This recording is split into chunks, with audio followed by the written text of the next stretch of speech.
You tune into another edition of Buzzin. I'm your host, Moon Baby, and I'm here at the lovely Baldwin Crenshaw Mall, MLK and Crenshaw in the backdrop, and I'm here with my boy, Derek Minor, Hey, MC. yeah. How you doing? Man, I'm doing so good, like just soaking up the vibes. I pretty much been talking like Tupac all day to Really? my friends. Yeah, so I You got the bald head going? You feel me? know? So I just need the little, You know, need the that rag. bandana. You could get one right across the street right there. Yeah, Pick it up. Peter Piper, Peter Piper, Peter Piper. Oh, see? You gotta. All right, we're going to save the performance for later. We're going to let them have them right now. I love Pac. Pac is such a huge inspiration. So. I mean, legend. Yeah, it Pac feels or good to Biggie? soak I that mean, up. obviously Oh, you're it's picking Pac. Pac. It's Pac. Because he's more prolific, right? Yeah, that's my man's all day, every day. For some, I think it's just the revolutionary vibe always connected with me. Like he wasn't, like it was music, but then at the same time, I felt like he had something, a goal higher than music. And it really connected with me, you know what I'm saying? I mean, you know, Suge put him in that gangster yeah, rap box with the Death Row, but absolutely. You know, Dear Mama, and you know, he always came back to the truth. Yeah, that song changed my life. Yeah. Changed your life how? Well, I wasn't even an artist at that time, but that was the first time I had saw art that really connected with me, but it didn't necessarily just glorify the struggle. It was just like, yo, this is how it is, and we need to do something about it. Right. I think that really kind of stuck with me. It sticks with me now. Like with my art, I love to tell the story of where we came from, where we are, but I also like to say, yo, we can do better. You know what I'm saying? I feel like that's what Pac always was fighting for. Like he would ask the question, like, why aren't we doing better? It was like he didn't settle, you know, and he held us up to a higher standard. Absolutely right. So I always feel like I want to make music that does that. I don't want to just make, you know, it's cool to have fun. Like I like making fun music too, but I want to be remembered.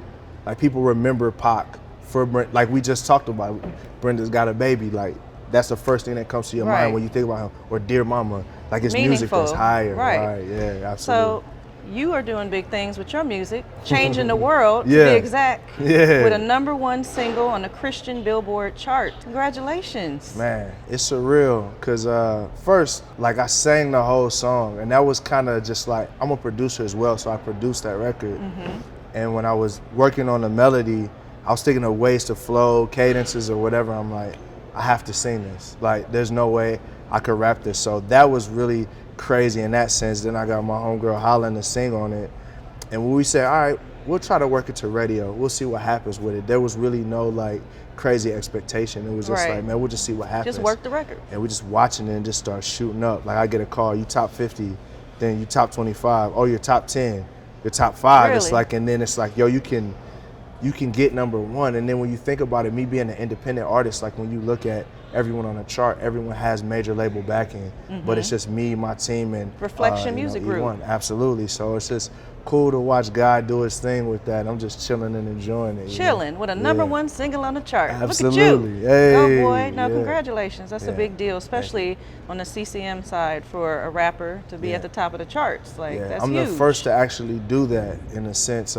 There's never been a rapper like, the only thing that's close to it is Lecrae was on a For King and Country song, and I think they both put it on both of their albums. And he won a Grammy for it last year. He won a Grammy for it, but I'm the actual first, like, this is a rap song, you know what I'm saying, it's my actual song. So it was really cool to watch that. And then just, I think it's special in today's society right now, as racial tensions are rising. Like you see, the CCM world is usually dominated by, you know, our Caucasian brothers and sisters, but you see at the top of the charts, it's me, and Holland is a white lady. You know what I'm saying? It's awesome. It's just like, we're coming together like, yo, let's change the world, setting an example, like the younger generation setting an example, like, yo, we can all coexist together and love one another and honor one another. As it should be. Super cool, yeah. So you went to Haiti, and this inspired you to write this song. Absolutely. So tell us a little bit about that.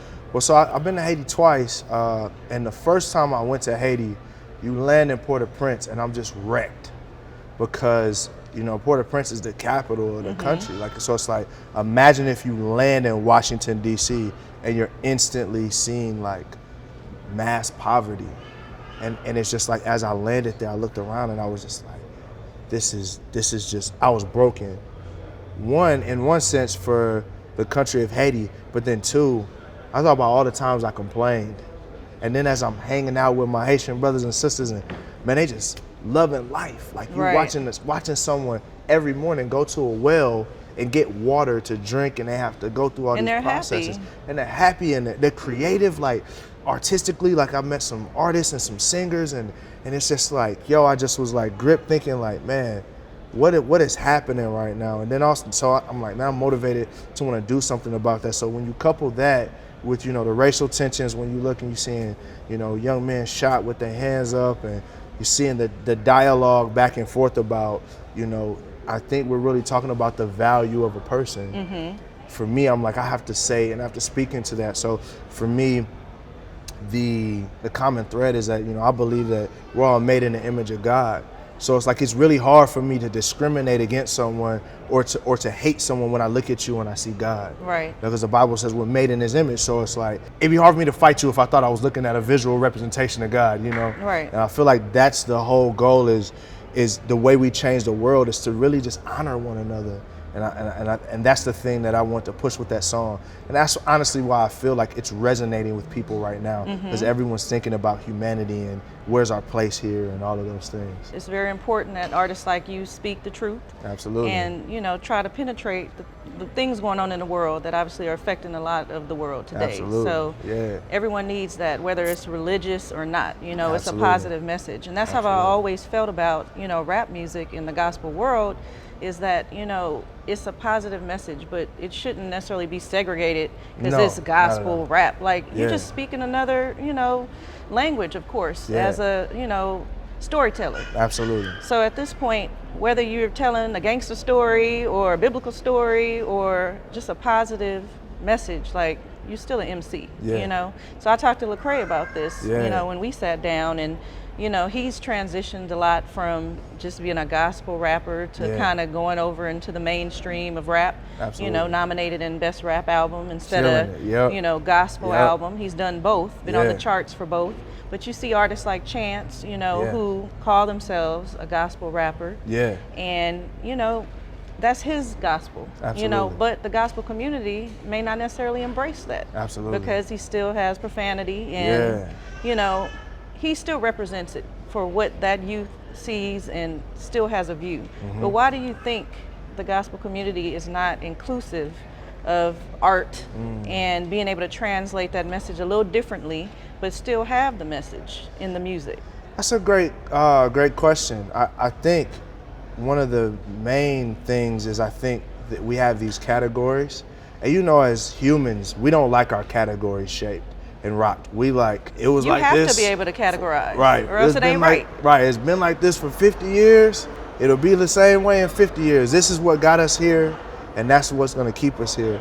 But I think oftentimes, if we were to go back and just look at truth, like if you just look at the Bible's not a G-rated book.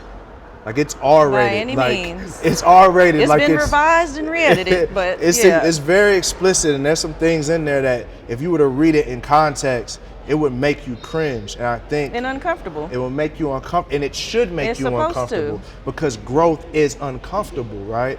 But I think at times, our industry and my brothers and sisters, we've been comfortable with, well, I'm kind of nervous as to how, if I tell the real, unadulterated, unfiltered truth, what would happen.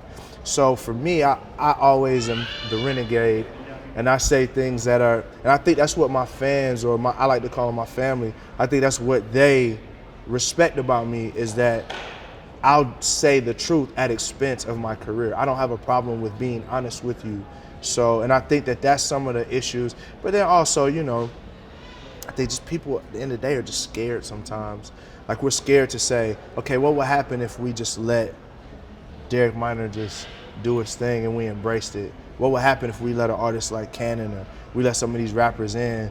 Would that shake the whole foundation of a whole industry? Because, you know, there's people's lives and families made off of this. So I understand the tentativeness to do it, but then I'm also thinking too, like, I mean, if we don't change, we can never grow.